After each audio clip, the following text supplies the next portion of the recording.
Hello everyone, आप सबका एक बार फिर से स्वागत है आपका अपना YouTube channel edtech toppers way powered by Meera academy. तो हम आपको आज ये बताने वाले हैं कि संकुलन क्षमता क्या होता है और संकुलन क्षमता निकालने के लिए जो है आपको ज्यादा कुछ करने की जरूरत नहीं है। संकुलन क्षमता के लिए केवल आपको घन के बारे में पता होना चाहिए, आपको गोला के बारे में पता होना चाहिए और अगर इन सभी चीजों के बारे में आपको अगर पता है ना तो अच्छे तरीके से आप संकुलन क्षमता निकाल सकते हैं। तो सबसे पहले हम ये जानते हैं ना कि संकुलन क्षमता क्या होता है और संकुलन क्षमता निकाला कैसे जाता है, ठीक है ना। और इसी सारी चीजों के बारे में हम जानेंगे, तो शुरू से अंत तक आप वीडियो में बने रहिए और अच्छे तरीके से देखिए और अच्छा लगे तो इस चीज को आप शेयर भी कर दीजिए, ठीक है ना। तो ध्यान देते हैं हम कि संकुलन क्षमता क्या होता है, ठीक है ना।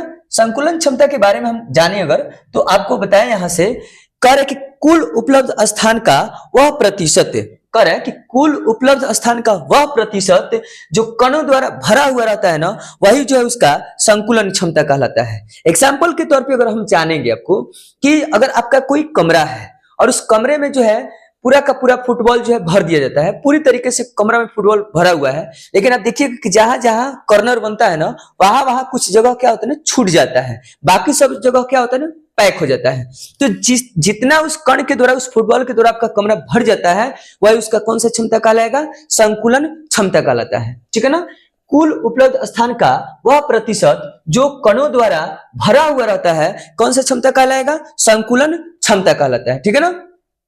अगर आपको यहां निकालना है ना कि संकुलन क्षमता तो आप एससीसी, बीसीसी, एफसीसी और ईसीसी हर किसी का जो है संकुलन क्षमता आप निकाल सकते हो। लेकिन एक चीज आपको यहां ये याद रखना है ना कि संकुलन क्षमता निकालने के लिए आपको पिछले वीडियो में ये बताया गया होगा कि एससीसी में परमाणु की संख्या कितनी होती है, बीसीसी में, एफसीसी में, ईसीसी में कितने परमाणु होते हैं, उस परमाणु की संख्या के आधार पर जो है आप आसानी से जो है संकुलन क्षमता निकाल सकते हो, ठीक है। तो चलते हैं आगे हम और थोड़ी सी यहाँ पे एक और चीजें जानेंगे हम, बिल्कुल बेसिक लेवल का है। सबसे पहले हम देखते हैं कि यहाँ पे ये घन है, क्या है भाई, घन। तो आपके बारे में हम घन को अंग्रेजी में बोलते हैं क्यूब, क्या बोलते हैं, क्यूब। तो यहां हम थोड़े से बताएं ना कि घन की सभी भुजाएं आपस में क्या होती है, बराबर होती है। घन की सभी भुजाएं आपस में बराबर होती है। घन में सतहों की संख्या 6 गो होती है, यानी फलक की संख्या 6 गो होती है, कोण 8 गो होता है और किनारा 12 गो होता है, ठीक है ना। तो यहाँ पे बताया जाता है कि फेस, तो फेस की संख्या कितना है, 6 है और ऑल स्क्वायर कर है, मतलब कि जितनी सारी सतह है ना वो सब के सब बिल्कुल वर्ग जैसा होती है, ठीक है। एज माने होता है किनारा, और किनारा इसमें कई गो होता है आपका, 12 गो होता है। इक्वल इन लेंथ, यानी कि इनमें जितनी सारी लंबाई होती है ना बिल्कुल सेम सेम होती है। और वर्टिकल्स यानी इनमें 8 गो होते हैं। करे कि कॉर्नर्स ऑफ द क्यूब, यानी जितने सारे घर में जो कोण होते हैं उनकी संख्या कितनी होती है आपका, 8 गो होता है। थोड़ी सी और ध्यान दीजिएगा ना, तो इसको हम लोग जानते हैं क्या बोलते हैं, इनको हम लोग सतह बोलते हैं, लेयर बोलते हैं, फेस बोलते हैं, इनको एज बोलते हैं, मानी क्या बोलते हैं, किनारा, और इसको हम लोग जानते हैं क्या बोलते हैं, वर्टेक्स यानी कोण बोला जाता है। तो घन से रिलेटेड जो है आपको जानकारी अगर मिल गया हो तो अच्छी बात है, और आप इस चीज को ना ज्यादा से ज्यादा जो है समझने की कोशिश कीजिएगा, ठीक है। आगे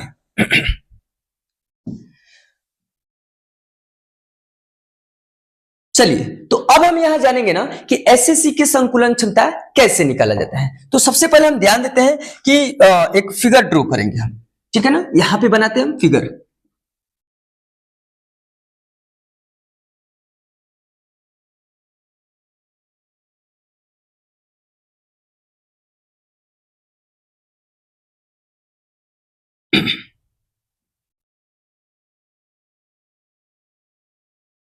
ठीक है। ये रहा आपका घन, और आपको हम बताएं कि अभी हम तुरंत पहले बताएं हम कि घन की सभी भुजाएं आपस में क्या होती है, बराबर। अगर ये वाला ए हो जाएगा तो ये वाला भी क्या हो जाएगा, ए। ये वाला भी क्या होगा, ए। ये वाला भी क्या हो जाएगा, ए। ये वाला भी क्या हो जाएगा, ए। ये वाला भी क्या हो जाएगा, ए। यानी घन की सभी भुजाएं आपस में क्या होती है, बराबर। इसमें अगर कोण की हम बात करें तो इसमें कोण 8 गो, सतह कै गो, 6 गो, किनारा कितना, 12। और एक चीज और आप याद रखें, तो घन का जो आयतन होता है ना वो भुजा क्यूब होता है, क्या होता है, क्यूब। और घन जो होता है ना त्रिविमीय होता है, क्योंकि इसमें लंबाई, चौड़ाई और ऊंचाई तीनों होता है, ठीक है ना। आइए ध्यान देते हैं हम, तो यहां पर ध्यान दीजिएगा, लिखेंगे हम, माना कि घन की किनारा,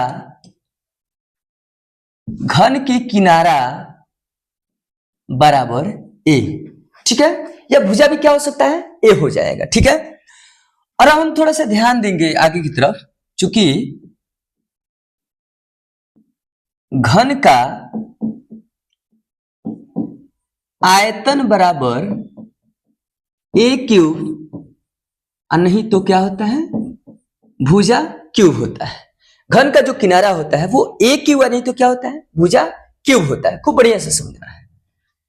और जो गोला का आयतन का सूत्र होता है वो ध्यान दीजिएगा, गोला का आयतन, गोला का आयतन ये होता है 4/3 पाई आर क्यूब होता है। आप सारे चीज जो है बेसिक लेवल के हैं और सारी चीज आप समझने वाले हो। क्योंकि गोला का आयतन 10th क्लास में मिला होगा कि 4/3 पाई आर क्यूब, घन का आयतन ए क्यूब या भुजा क्यूब, और यहाँ ए जो है माना गया है। इसमें और आपको मिला होगा ना, तो पाई का मान जो होता है ना वो 22 बटे कितना होता है, 7, और दशमलव में 3 दशमलव कितना, 1 और 4 होता है, ठीक है। इसीलिए एससीसी की संकुलन क्षमता बराबर, ठीक है ना। अब आपको पिछले क्लास में बताया गया होगा कि इसमें जो है परमाणु की संख्या 1 होती है। अगर एससीसी की हम बात करते हैं तो एससीसी में परमाणु की संख्या कितनी होती है, 1 होती है। तो यहां पर केवल हम लिखेंगे गोला का आयतन, गोला का आयतन, और बटा में लिख देंगे हम घन का आयतन, ठीक है। गोला का आयतन और घन का आयतन, परसेंटेज निकालना है बाबू, कितना हो जाएगा, 100। परसेंटेज निकालेंगे कितना हो जाएगा, 100। थोड़ी सी आगे ध्यान दीजिएगा। अब यहां पे एक चीज और ध्यान देना है कि गोला का आयतन तो हम रख लेंगे, घन का आयतन निकालेंगे तो क्या करेंगे हम। तो यहां पे एक चीज और ध्यान देना है कि अगर हम इसमें गोला बनाते हैं और इसमें बीच में एगो केंद्र हम कर देते हैं, तो इसमें देखा जाए तो यहां से यहां एक त्रिज्या, और फिर ध्यान दीजिएगा तो यहां से यहां तक एक त्रिज्या, यानी इसमें कई गो त्रिज्या हो जाएगी, 2 गो। यानी एक व्यास में त्रिज्या कई गो होती है, 2 गो होती है। एक व्यास में त्रिज्या कई गो होती है, 2 गो।